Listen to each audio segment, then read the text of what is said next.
حضرت جابر رضی اللہ عنہ اپنے چھوٹے بیٹے کو زمین پر تڑپتا ہوا دیکھ کر دوڑ کر اس کے پاس گئے، جب تک اس کی روح پرواز کر چکی تھی اسے گود میں اٹھایا اور اپنے گھر لائے اور سارا ماجرا اپنی بیوی کو بتایا اور صبر کی تلقین کی، اور پھر حضور کے انتظار میں ادھر ادھر ٹہلنے لگے۔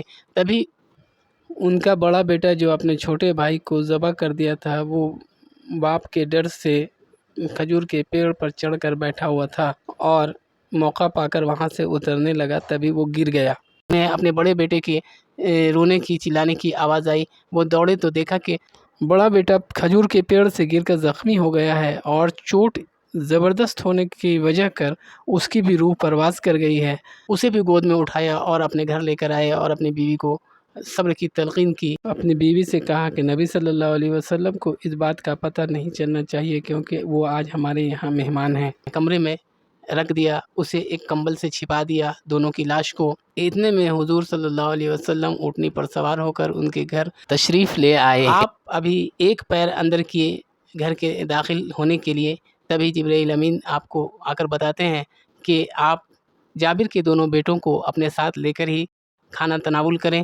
ٹھیک ایک پیر جو آپ نے اندر کیا تھا اسے بھی باہر کر لیا اور کہا کہ جابر تمہارے دونوں بیٹے کہاں ہیں؟ حضرت جابر بات کو چھپاتے ہوئے انہوں نے کہا کہ وہ بچے ہیں، کہیں کھیلتے ہوں گے، آپ لوگ آئیں۔ اور لیکن آپ صلی اللہ علیہ وسلم نے حضرت جابر کو کہا کہ ہم تمہارے دونوں بیٹوں کو لے کر ہی دعوت پر بیٹھیں گے کیونکہ یہ اللہ کا حکم ہے۔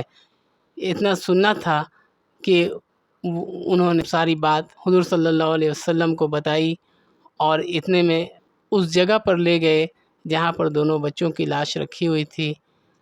باورچی خانے سے ان بچوں کی ماں کے رونے کی بھی آواز آ رہی تھی۔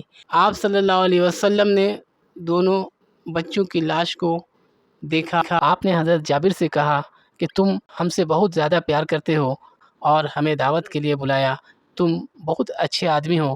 اور اتنا کہتے ہوئے ان بچوں پر ہاتھ پھیرا اور انہیں اٹھنے کا حکم دیا تو دونوں بچے اٹھ کر کھڑے ہو گئے اور حضور دونوں بچوں کو لے کر کھانے کی طرف چلے۔